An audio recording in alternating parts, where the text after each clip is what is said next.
to Glaciers and Glacial Geomorphology. My name's Peter Knight and I'm the module leader for this course. That means that if you have any problems, if you need any help, I'm here to help you throughout the whole of the module.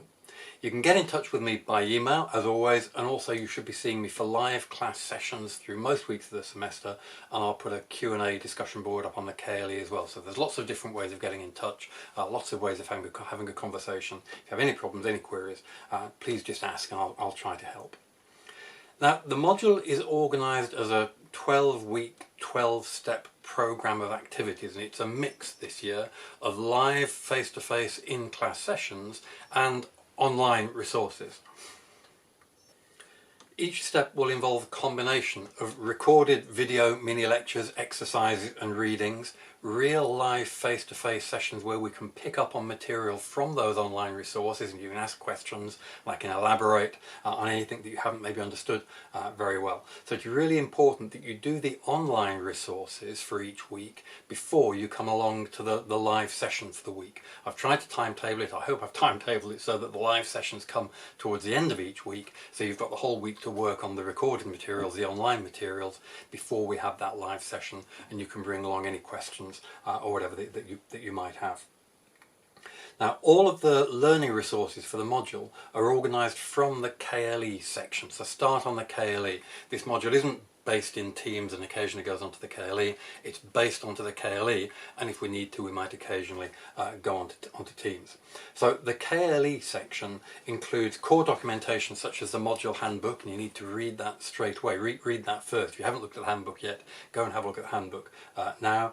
The KLE also contains the step-by-step learning resources, and I'll release those week by week as we progress. So you're now looking at something which is from the week 1 resources. I'll then add the week 2, week 3, etc. As we work through the module. The KLE also includes the admin resources for things like the assessments. So for example, your Turnitin submission drop boxes for your assessments will be on the KLE. Now, we're still in something of a dynamic situation, so it's possible that things might have to change. So for example, we might be told that we have to move our real life class meetings online, in which case we can do those on Teams. So keep an eye on the announcements and keep an eye on your email, and just make sure that you're up to speed with any changes that do happen. I'll announce any changes on the KLE, and I'll also make sure I send you an email as well, just to double check everything, and obviously we can have an update in our weekly meetings.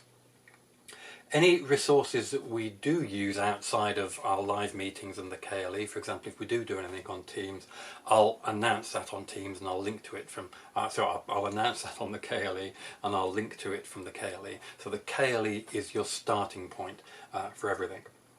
So to begin with, if you haven't already done so, make sure that you can get onto the KLE, make sure that you've looked at that, all the introductory materials, and you're now looking at the step 1, week 1 resources. Check out the handbook and just let me know if you have any problems. If anything in the handbook isn't clear, just get in touch and I'll try and clarify that, try and sort that out for you. Then when you've had a look at the handbook and you understand what's going on, you've contacted me if you have any questions, then just start working your way through those step 1 resources, aiming to get those done by the end of week 1 in time for our live meeting.